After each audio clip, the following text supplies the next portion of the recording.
Good morning, folks. Today is Tuesday. I thought I will show you a little bit about coffee this morning and then what I'm cooking and what is fear all about.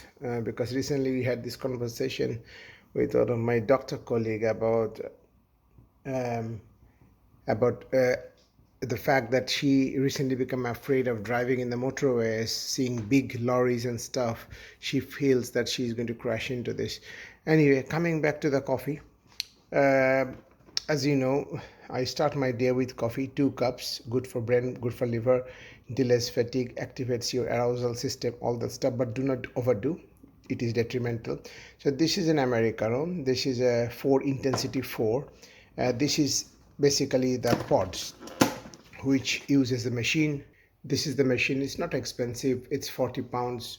And basically you put this pod and it is easy and simple. But the problem is that you cannot carry this around with you. So I would rather use my stove top. This is called. This is from Rome airport. I bought this. Basically you put water there.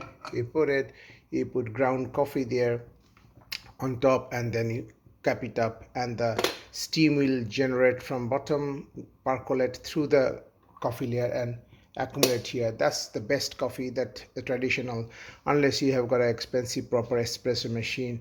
And the other thing I'm doing recently, hold on a second, doing fatty coffee, or a drop of butter, or you can do ghee as well into the coffee. But interestingly, the taste difference is so slight. Unless I tell you that I have put butter, you won't realize. And the benefit of this is that this will not activate your insulin response, but give you the energy should you need it in the morning. Now, the story behind food is very geographical and cultural and history for me. Like for an example, this came from this is a company by Lavazza, quite famous Italian from Torino. They have been making coffee since I think 1895 or something like that. And this is a blend coffee. Blend meaning this is from Robusta beer, Robusta beans in South Asian, and African beans and Brazilian beans, Arabica beans. Whereas this is just from Machu Picchu. They call it Machu Picchu, but this is coming from Peru. Okay. So that's about coffee. Don't look at this. This looks like some kind of, you know, but I'm experimenting on rosemary's. And here you go. These are my fruits, my sugar craving with yogurt and my roasted nuts. This is how I break my fast in the evening-ish, or whenever I am breaking, with a hot cup of coffee or tea. Normally tea, because I'm already having 2 coffee in the morning. So tea. Either I break my fast in the lunchtime or towards the sunset. Wherever I break my fast, I'm breaking my fast with this and this. Okay, so coming back to cooking. So today the plan is to make a modified chicken korma. Korma means a lot of coconut, as you know. And in that sauce, you have to also use ginger, garlic, onion. And whenever I put onion, I normally will use a mandolin slicer. Be careful with your fingers. And whenever I do garlic, I normally crush it in my dhinchak, mortar and pestle. And whenever I'm using ginger, that goes there. So ginger goes there, garlic goes there, onion goes there. Okay. And the twist is that I'm going to use chipotle sauce. Do you know what is chipotle sauce? It is basically a red jalapeno chili at its prime. When it's become just sweet, you smoke it and you dry it, and it gives a very distinct barbecue type flavor that you see in Tex-Mex kind of Mexican food joints. And remember, always vegetables. Vegetables is a must, and I'm using pak choi today along with this. So this is my Lavazza style coffee, and this is the Machu Picchu coffee from Peru. You can very easily see the difference in the granularity and the color and the smell. Both are equally delicious, or you can say aromatic, but we cooks, we chefs, we can smell something and actually imagine the taste of it. That's why I'm saying it is delicious. Now today I have gone with the Lavazza Robusta beans, and let's see. I've never tasted this Lavazza coffee with butter, which I'm going to do today. Anyway, now moving on to my caramelized onions. I'm now going to add my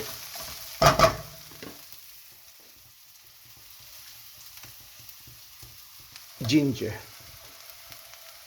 Do you know what? I just improvised and I have used mandolin slicer for my garlic, and I think the result is not bad if I move away the skins. And I'm going to use this in my chicken korma. The chicken korma, the main flavor is actually the coconut, okay? And everything should be blended. You cannot see this in the korma sauce will be like a paste, but I'm deliberately not doing that. So after some time I'm just dropping this into this. Now you can see the onions. You ideally shouldn't be seeing it in a traditional, but as you know, I'm very untraditional. I will always deviate from a traditional dish, otherwise my dish will be just a carbon copy, and I don't want it, because then that's the end of innovation.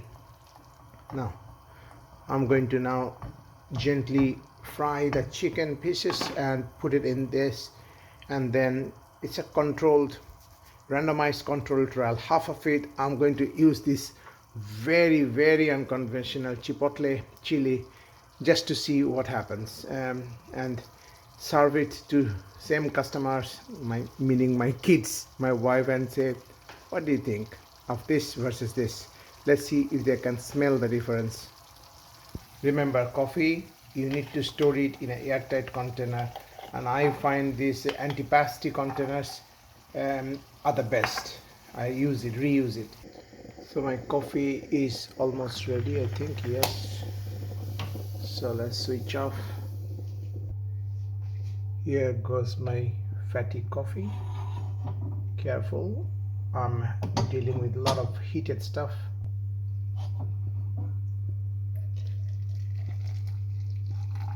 Fatty coffee, come. Extremely hot. Now I'm going to drop my gently fried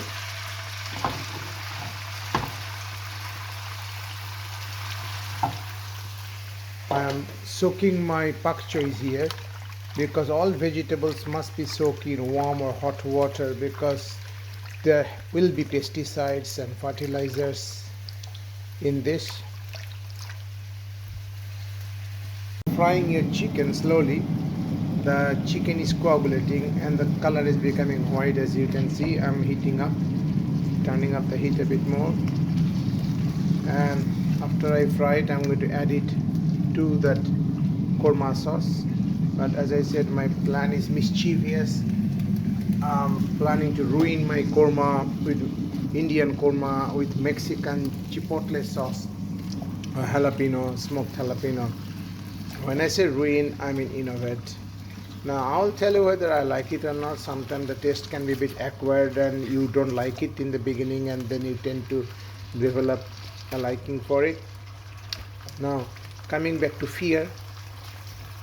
So what is fear? There are 6 basic emotions that you can read in human faces. Do you know what are those 6 emotions? Happy face, sad face, a face full of fear, a face full of anger. So you know this 4, yeah? So happy, sad, fearful, anger. What are the other 2? Think. I'm going to tell you in 5 seconds.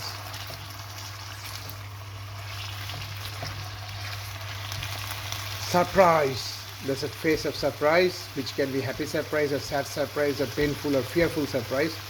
So the surprise, a startle reflex. And lastly, the disgust. Okay. Like if you see some vomit or stool or something like that, something that makes you, it's kind of a fear response as well.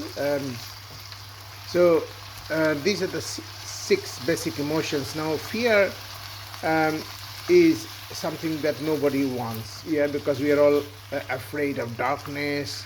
As a kid we are afraid of demons and ghosts and stuff. So fear is actually a memory. If you are never told about ghosts, you will probably not be afraid of ghosts. But some are very generic fear that we carry through our genes, like these are called transgeneration fears. Like I think snake is one of the common one. Nobody likes snakes, and spiders is another one, and darkness. But if you take a small infant, their fear response, I think, is only loud sound and sudden drop in the vertical height. So these are the two things that makes them scared, and they will cry. If you suddenly startle a infant with loud noise, they will cry. And if you suddenly take them to a height and just drop a little bit, maybe one half of a feet, that sudden drop in the vertical height will make them cry. Um, Not will, I mean can make them cry. Other than that, all fears are memory made. So you have an experience, and doesn't matter what experience, if your brain thinks it is a bad experience, you will be afraid and you don't want to have that experience. And not even that, thinking about that experience will make you afraid. So if you got a traumatic event, like you were driving on a motorway and you see be a glory, and you have almost narrowly saved or crushed, and that thinking about that will make you so fearful that you don't want to go into motorway again. This is a very sensitization. It's inappropriate, but this is how brain works. Now if you want to break that, you cannot break that, you cannot eliminate that memory, you cannot. You have to replace that memory and desensitize that memory, and there are ways to desensitize a painful memory or a fearful memory. One is called EMDR, eye movement desensitization reaction or reflex. That means you talk about that fear, or maybe approach that fear where your eyes are doing right to left. Read about it. It's called Emdr Response. I think it was discovered by a psychiatrist called Dr. Shapiro, who was walking in the garden path and suddenly realized that she's not thinking about the bad thought and fearful thought that was going in her mind about the news of her own cancers of the cervix. So the another thing is breathing, because we know controlling mind is like controlling, trying to grasp mercury. Like you hold it, it will escape from your fingers. So you cannot treat mind with mind, and that's why CBT etc., although it works, but it takes a long time for CBTs to work, many multiple sessions. And some of my patients told, oh, I had several, but I'm still having the phobia or the panic attack. So panic attacks and phobias are extreme form of fear, and sometimes it can be triggered by something remotely relevant to the actual fear, and not the actual fear itself. So coming back to EMDR and other strategies, to control your mind, the best way to control your mind is through body movement activities. Okay, so martial arts, dance, and all this stuff. So as you are doing it, you link that fear to this and desensitize that fear. The other thing, you also need to know the science of why we feel inclined when you are on a motorway. And you see a big lorry, you kind of feel that you're deviating, because where the eyes goes, the mind will follow. So the trick is be vaguely aware of that lorry, but do not concentrate, because the moment you concentrate on something, you will naturally be veering to that something. And this is real. I mean, it's not your fault that you are attracted to that big lorry. So that's why they say that, and this is a concept from sporting car drivers, that you look where you want to go. You don't look where you don't want to go. But the problem with the fear response is that you want to watch the thing you're afraid of very closely, very intently. But this is very anti-logical or opposite to your logic. Do not look at your fear. The other thing is cognitive behavioral therapy. There are many techniques of getting rid of your phobias and fear of a lifetime in a blink. In a blink, all you have to do is to break that circuit from the memory to the fear response. So when there is a fearful event happens, there are many brain response that happen. One is it activates your HPA axis, hypothalamus pituitary adrenal axis, and release a lot of fear chemicals. Fear chemicals is actually arousal chemicals. It activates your autonomic nervous system. At the end of the day, it all boils down to the nervous systems and hormones, to be honest, because that's how the body communicates. So your adrenaline goes up, your heart rate goes up, blood pressure goes up, your pupils will dilate, and then you will start to sweat and all that stuff. So excitement also will cause exactly same. Excitement will cause the same hormones, but the mind is thinking excitement as excitement. So if you're doing a bungee jump or a skydive, identical hormonal response to fear response, but you are not afraid, you are rather excited. So you have to trick your mind and detach that physical sensation of what you're feeling inside your gut and what is going in your brain. And as I said, this is I cannot explain all of this in this short 10 minutes morning videos, but there is a very good talk by Professor Andrew Huberman about fear, but this is a long talk, I think 1.5 hours or maybe 2 hours, but and sort of medical talks. The one thing called amygdala, amygdala means this is a fear center in the brain. So your eye sees something or your ear hears something, and it is filtering, your brain and amygdala is filtering everything. The moment amygdala thinks it may be a snake, but it was actually not a snake, it was a rope, immediately it will activate the fear center. Fear center will then immediately trigger the HPA to secrete all the adrenaline, etc. And it also goes and activate a area called PAG, periaqueductal gray matter, and that is intimately related, I think, to immune system as well as endorphin. So it releases a shot of endorphin so that your body is prepared to take a trauma, like a pain and a wound or something. It also activates your motivation center, like dopaminergic areas in the brain. So fear has got many interesting, intricate connections with many important areas of brain, and it will be so marvelous if you can take advantage of your fear, which will always be there.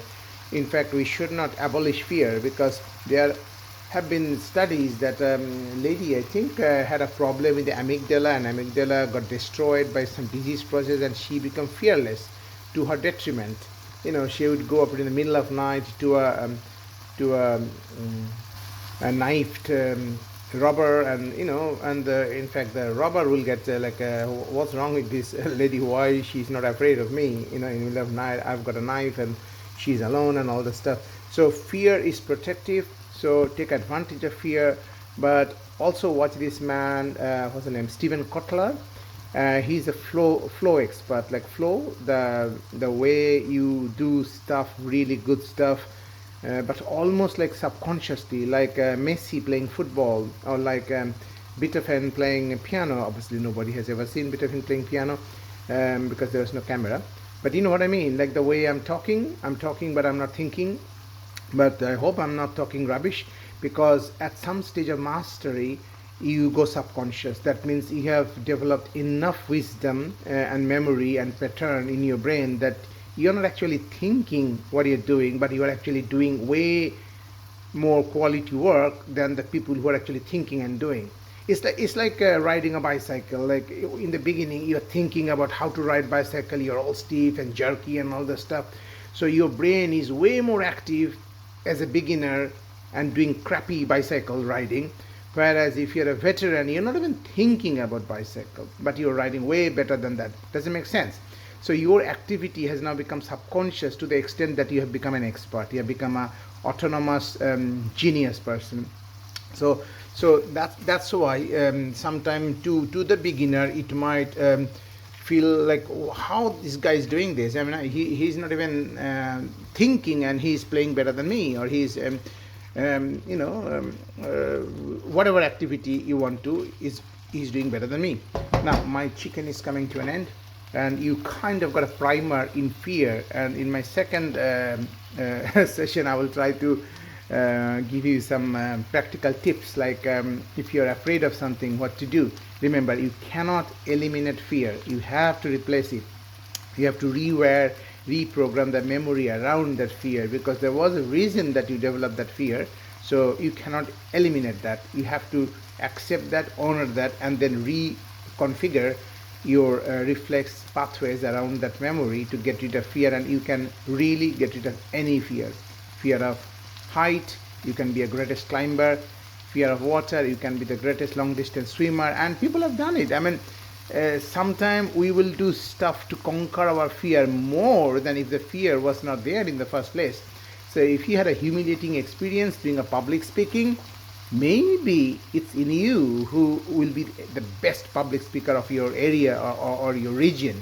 Do you know what I mean? So fear, in one sense, is telling you this is your thing. But unfortunately, most of the people might never explore that concept. Anyway, I'm going to stop. You will never see what will happen when I add this, but that's another day's story. Have a nice day. Be vigilant, not fearful. So what I have done to my Chipotle chicken, I have added some sweet corn and pak choi because it was too spicy, and I have used some lime juice.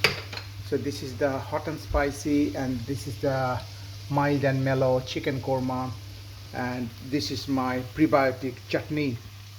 This is just for me. I crave sugar after a good meal, and then if you don't give me chutney, I will not feel very happy. It's like a feeling that something is not just right. Even if this is served, you have to give me some sweet stuff at the end, which is not detrimental to my insulin response, okay? And good for gut. Bacteria will be happy inside my gut. Have a nice day. I just came back to show you this, to be honest.